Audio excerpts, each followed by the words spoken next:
अस्सलामुअलैकुम and welcome to my channel pinless TV. मैं हूं शगुफ्ता यास्मीन और आज का प्रोग्राम जो है वो स्पेशल है। क्योंकि आज पूरी दुनिया में इंटरनेशनल मदर लैंग्वेज डे मनाया जा रहा है। जी हाँ, मदर टंग का डे है ये। और इस दिन को जिस तरह हर दिन मनाया जाता है और उसकी एक इम्पॉर्टेंस जो है वो हर जगह बताई जाती है, इसी तरह से मदर लैंग्वेज डे जब मनाया जाता है तो फिर जो मादरी ज़बान जिसे उर्दू में हम कहते हैं ना, जो माँ की अपनी एक ज़बान होती है। अच्छा, माँ की ज़बान होती है बड़ी मीठी और क्योंकि वजह ये होती है कि उस बच्चे को वो ज़बान बहुत ईज़िली समझ में आती है। इंटरनेशनली अब हर कंट्री में इसको मनाया जाता है। इसके पीछे एक रीज़न है। रीज़न ये है कि कहते हैं मदर लैंग्वेज को प्रोटेक्ट करने के लिए इस दिन को मनाते हैं ताकि उसकी अहमियत का जो है वो अंदाज़ा हो सके। अब देखिए ना, हमारे अपने मुल्क पाकिस्तान में मुख्तलिफ़ लैंग्वेज बोलने वाले लोग मौजूद हैं। हर कोई अपनी माँ की ज़बान को बहुत आसानी से समझ लेता है। क्यों? क्योंकि माँ बच्चे से बात अपनी ज़बान में करती है।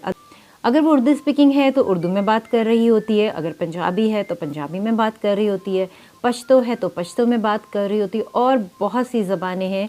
गुजराती है, गुजराती में जब बात करते हैं तो बच्चों को गुजराती भी समझ में आ रही होती है।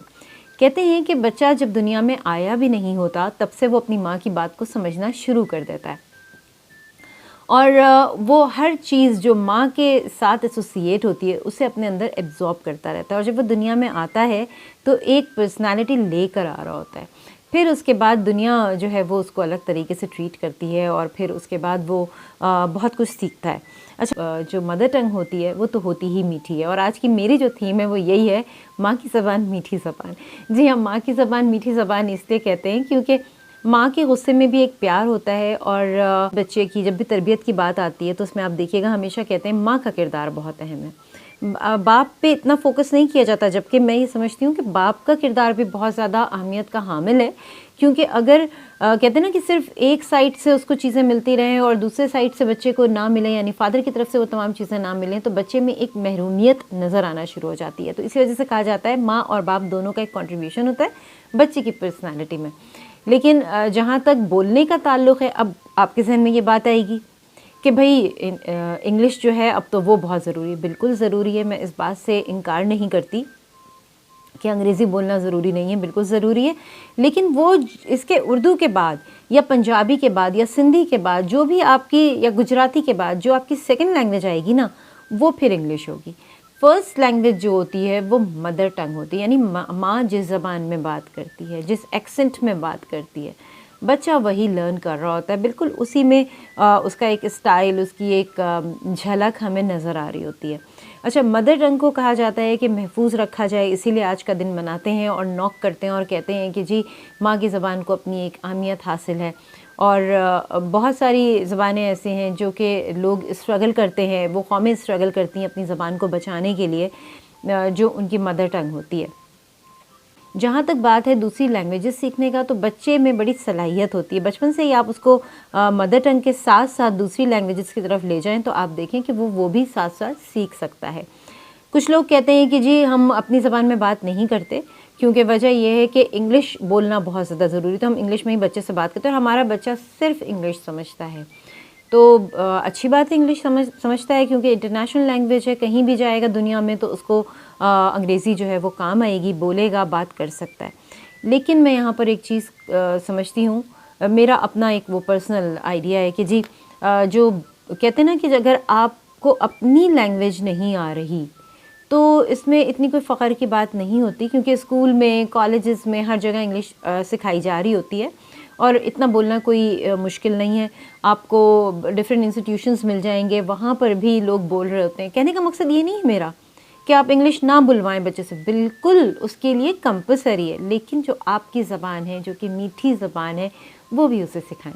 कभी भी ये मत कहें कि इसे हमारी लैंग्वेज नहीं आती, इसे सिर्फ इंग्लिश आती है। तो इतना बड़ा क्रेडिट नहीं है। अफसोस की बात है, क्योंकि जो कौमें अपनी ज़बान को भूल जाती हैं ना, तो फिर वो तरक्की नहीं कर पाती।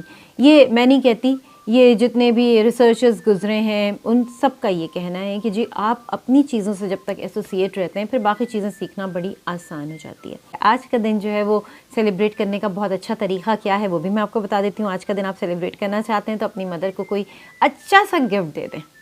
कोई भी अच्छा सा गिफ्ट, आप फूल दे सकते हैं, आप उनकी पसंद की कोई डिश पका सकती हैं, आप उनको घुमाने ले जा सकते हैं, थोड़ा सा टाइम अपनी माँ के साथ भी स्पेंड करें और फिर देखें उनकी खुशी की इंतहा कहाँ जाती है। सोशल मीडिया एक ऐसा प्लेटफॉर्म है जहाँ पर आप तस्वीरें शेयर कर सकते हैं अपने मदर के साथ, आप कोई बहुत अच्छी सी कोटेशन जो है वो मदर लैंग्वेज के नाम से वहाँ पर शेयर कर सकते हैं, कोई पोस्ट शेयर कर सकते हैं कि जो बहुत अच्छी मेमोरी होती है माँ के साथ बचपन से लेके बड़े तक, वो तमाम चीज़ें आप सोशल मीडिया पे शेयर कर सकते हैं और अपनी मदर को एक सरप्राइज़ दे सकते हैं, उन्हें बहुत अच्छा लगेगा। ये तमाम काम क्यों किया जाता है? ये तमाम काम इसलिए किया जाता है कि हम जो हैं एक अवेयरनेस क्रिएट करना चाह रहे होते हैं और हम बता रहे होते हैं लोगों को कि जी मदर लैंग्वेज जो है वो बहुत इम्पोर्टेंस रखती है बच्चे की शख्सियत में भी, उसके ब्रॉटअप में और उसके साथ साथ सोसाइटी में उसके मूव करने पर, वो तमाम चीज़ें बड़ी इंपॉर्टेंस रखती हैं। अच्छा, जहाँ तक इम्पॉर्टेंस है फादर की, आपने देखा होगा 2 लोग होते हैं, दोनों की कास्ट अलग होती है और कुछ बच्चे ऐसे होते हैं कि वो दोनों की लैंग्वेज सीख रहे होते हैं, माँ की भी और बाप की भी, और कुछ बच्चे ऐसे होते हैं जो सिर्फ माँ की लैंग्वेज सीखते हैं, बाप की नहीं सीख पाते हैं। तो ये डिपेंड करता है बच्चे की अपनी एबिलिटी पे कि वो किस तरह से लैंग्वेज को लर्न करते हैं। जब आप मदर टंग को प्रोटेक्ट करते हैं तो फिर काफ़ी अरसे तक वो आपके साथ चलती है और बताती है कि आप कौन हैं, कहाँ से हैं, आपकी फैमिली बैकग्राउंड क्या है। आज का मेरा स्पेशल शो जो कि इंटरनेशनल मदर्स लैंग्वेज डे के हवाले से था। आई होप कि आप लोगों को ये बातें अच्छी लगी होंगी। और चलिए जी, यहाँ पर शगुफ्ता यास्मीन यानी कि SY को दीजिए इजाज़त, हम फिर मिलेंगे एक नए व्लॉग के साथ। खुदा हाफिज़।